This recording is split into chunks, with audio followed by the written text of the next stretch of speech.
Alors du coup, je disais bonjour à tous et bienvenue sur Auteur en live. Donc là, nous allons aujourd'hui interviewer Ikram Selkani qui viendra nous parler de son roman 10 ans déjà. Donc je te laisse te présenter.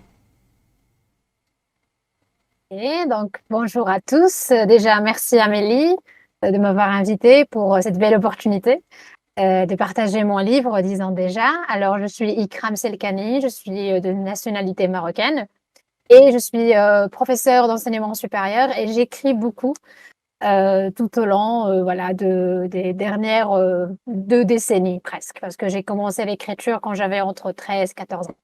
Voilà. D'accord. Et du coup, qu'est-ce que tu aimerais changer dans le monde de la littérature? Ce que j'aimerais, pas vraiment changer, mais apporter, peut-être, mon petit, grain de voilà, de participer au monde de la littérature avec, une certaine, possibilité tout simplement d'écrire des histoires et d'avoir surtout, si on veut dire, la liberté dans le côté artistique et littéraire. Moi, quand j'écris, j'essaie un tout petit peu de rester spontanée. J'aime bien l'écriture artistique, l'écriture, si on veut dire, plutôt libre.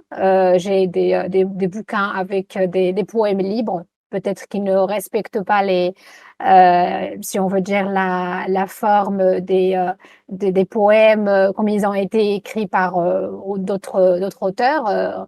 Au XVe siècle ou au XVIe siècle, mais j'aime bien voilà, laisser un tout petit peu la spontanéité et la façon d'écrire plutôt libre pour que chacun se trouve dans sa façon de faire les choses.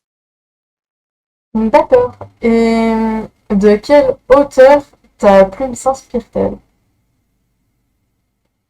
Alors, je n'ai pas un seul auteur, j'en ai plusieurs. Je peux dire, voilà, généralement, j'essaie de lire entre les auteurs nouveaux, modernes, comme Guillaume Musso, Marc Lévy, Jean d'Ormesson, et j'essaie un tout petit peu de lire les anciens, comme Baudelaire, comme Molière, comme aussi quand on parle de Victor Hugo. Donc, j'essaie un tout petit peu de voir les différents répertoire, si on peut dire ça, et de voir un tout petit peu le style et l'écriture, parce que chacun a son style, chacun a sa plume, et chacun détient, si on va dire, un certain nombre de détails que nous n'avons pas en tant qu'on ne peut pas trouver ailleurs. Donc, j'essaie un tout petit peu de lire pour avoir une très grande opinion, généralement très ample. Mais généralement, quand j'écris, je ne lis pas beaucoup parce que je ne veux pas non plus m'influencer par l'un des auteurs. Donc, je fais, si on veut dire, une pause entre l'écriture en soi et la lecture quand je suis toute libre. D'accord. Et quel est ton objectif littéraire? Alors, mon objectif littéraire, je peux dire que c'est un objectif plutôt, euh, on peut dire qu'il est très vaste parce que premièrement pour moi l'écriture c'est quelque chose qui m'a toujours touchée. Je l'ai commencé comme je l'ai dit au début quand j'avais entre 13 et 14 ans. Mais je suis très consciente que le fait si on veut dire, de trouver un chemin comme l'ont trouvé d'autres auteurs, par exemple, comme Leila Slimani ou Tahar Ben Jelloun ou plusieurs autres qui sont vraiment très connus, c'est très difficile parce que le monde de la littérature est vraiment assez complexe. Mais mon objectif, c'est le fait un tout petit peu de transcrire tout ce que je ressens en tant qu'émotion, en tant que sentiment. L'écriture, c'est quelque chose aussi de très artistique et il faut vraiment, je pense, garder un peu la tête sur les épaules quand on est en train d'écrire. L'objectif, ça peut être premièrement le fait d'être publié avec une maison d'édition, comme ça peut être tout simplement le fait d'arriver au cœur et à plusieurs personnes qui nous lisent et à plusieurs lecteurs. Francophones premièrement ou d'autres typologies parce que j'écris aussi dans d'autres langues, en anglais et en espagnol en l'occurrence. Et est-ce que tu peux nous présenter, du coup, de manière plus ou moins rapide, ton roman 10 ans déjà? Bien sûr. Alors, disons déjà, c'est un roman que j'ai écrit en 2020 quand on était tous en confinement. Je l'ai écrit d'une façon très très philosophique parce que ce sont des réflexions philosophiques. C'est un personnage, c'est un homme qui raconte son histoire après chaque décennie. Donc, quand il avait 10 ans, il a écrit au Père Noël. Quand il avait 20 ans, il a écrit à la Belle Étoile. Quand il est arrivé à 30 ans, il a voulu un tout petit peu raconter ce qu'il a vécu pendant la vingtaine au destin, etc., jusqu'à arriver à 80 ans. Je pense que c'est un écrit qui est sous forme de lettres et ce sont des réflexions que nous pouvons tous, à un moment donné, les partager avec le personnage principal. Donc, dans toute l'histoire, il y a juste un seul personnage. Ce sont des écrits, comme je l'ai dit, très philosophiques et très métaphysiques. Donc, ça nous incite à avoir une grande réflexion sur plusieurs choses que nous pouvons tous vivre, que ça soit une séparation, un deuil, une naissance, un échec, une réussite, etc. dans notre vie, et peu importe notre âge. Voilà, ça c'est grosso modo pour donner une idée sur le livre. Euh, Et du coup, est-ce que tu pourrais enfin, est-ce que tu as une phrase pour convaincre le lecteur d'acheter ton livre? Oui, la seule phrase que je pourrais dire, c'est déjà le résumé du livre. Alors, je peux la citer.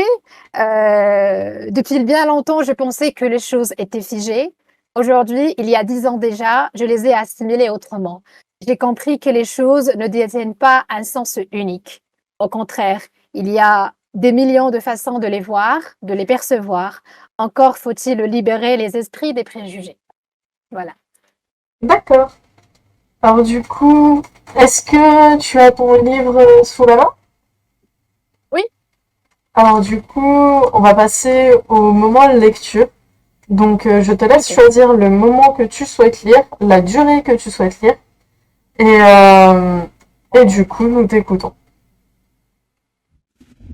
Très bien. Alors, je vais commencer avec un petit passage. La vie passe comme un éclair. Nous venons sur cette terre en tant que nourrissants, et la vie s'occupe de nous.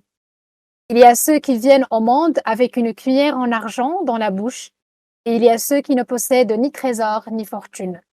Ces personnes se battent durant toute leur vie pour avoir une part de gâteau. Ici, peu importe le genre du gâteau, bien que les variétés soient multiples et les choix difficiles. Pour ces personnes, toutes les saveurs sont identiques puisqu'elles sont loin de l'exigence elle-même.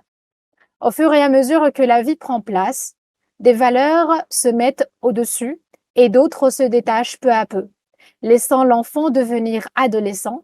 Il ne tardera pas alors à guetter l'étape d'adulte avec ses magies et ses enchantements, en oubliant que le jour que l'on soupçonne arrivera tôt ou tard, et de là parvenir à l'âge de la sagesse. L'enfance est une fleur multicolore, une période éphémère, et l'innocence est sa devise. Nous pensons rester enfants, pourtant ce n'est qu'un moment volatile et malheureusement irréversible. Ainsi en l'enfance. Te rappelles-tu de la tienne? S'agissant de la jeunesse, des instants gorgés de magie et d'aventure, de surprise et d'émerveillement. La jeunesse est une étincelle qui illumine ton allée. Toutefois, rapidement, elle devient un flash fugace qui cesse de briller en peu de temps, s'éloigne au loin jusqu'à disparition. À l'âge de 30 ans, Aujourd'hui, j'ai 30 ans. Je suis entre 2 mondes complètement différents. Je suis assis entre 2 chaises. Je me sens un peu mélancolique en pensant aux années envolées et un peu perplexe sur ce qui arrivera dans le futur lointain et proche. De nombreuses questions tournent dans ma tête et je me sens incapable d'y répondre avec franchise. À mes 70 ans, nous avons l'impression de marcher seuls, au milieu d'une ville déserte presque fantôme. Ces villes presque inhabitées, comme dans les films westerns, où le vent souffle violemment, faisant monter une tornade de sable. Après une longue marche, et malgré la boussole, nous nous perdons. Nous devenons à la merci de cet endroit sans pitié, les bois. À la fatigue démesurée, nous décidons de reprendre des forces. Et pour finir, s'agissant du troisième âge, je dirais une petite pensée aux plaisirs d'hier et aux délices d'antan, aux erreurs lointaines et aux regrets d'autrefois. Le troisième âge est plus ou moins cela. C'est quand la sagesse prend la parole et l'air nostalgique semble interminable. La vie est un arc-en-ciel où les couleurs varient entre fadeur et brillance. Apprécie chaque instant pour renforcer sa splendeur. Voilà, c'est tout.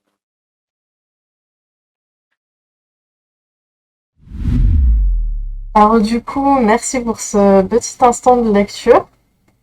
Donc, est-ce que, maintenant, nouvelle question. Est-ce que tu as un projet d'écriture actuellement? Et si oui, lequel est-il? Alors, oui, j'ai des projets qui sont, si on veut dire, prêts, mais ils ne sont pas encore publiés. Donc, je suis en train un tout petit peu de voir lequel je publierai prochainement. Et je suis aussi en phase d'inspiration pour écrire une nouvelle histoire.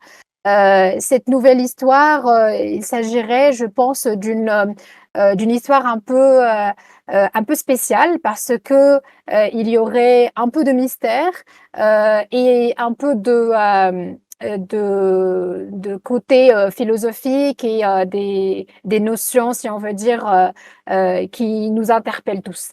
Mais je ne sais pas encore dans quel genre je vais les écrire. Je ne sais pas si ce sera un roman, un poème libre.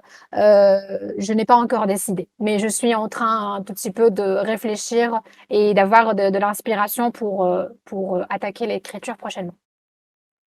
D'accord. Et est-ce que tu aurais un conseil à donner aux personnes qui souhaitent se lancer, que ce soit dans l'écriture ou dans l'édition? Oui, alors je pense que la chose la plus importante, c'est le fait de ne pas avoir peur, de foncer, si on veut dire, de prendre son stylo, sa plume et d'essayer un peu d'apporter son petit grain de sable à cette communauté littéraire.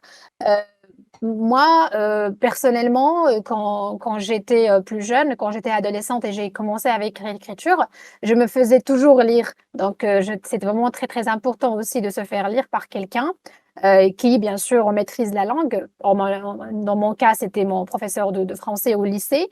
Et j'ai beaucoup aimé tous les conseils, toutes les recommandations parce que, à un moment donné, des fois, on a peur d'être critiqué. Mais le plus important, je pense que c'est le fait un peu de se faire lire par quelqu'un qui ne va pas te juger, sinon de quelqu'un qui va trouver, si on veut dire, quelle a été la chose la plus importante ou la magie d'écriture dans ce que tu as écrit. Et je pense que c'est normal au début de trouver ça difficile, mais si on veut, il faut juste être sûr de soi-même, déterminé et choisir quelle est la chose qu'on voudrait écrire et quel est l'objectif de l'écriture, comme on l'a dit tout à l'heure. Si c'est le fait de se faire lire tout simplement, ou si le fait de publier et d'être lu d'une façon beaucoup plus globale et internationale.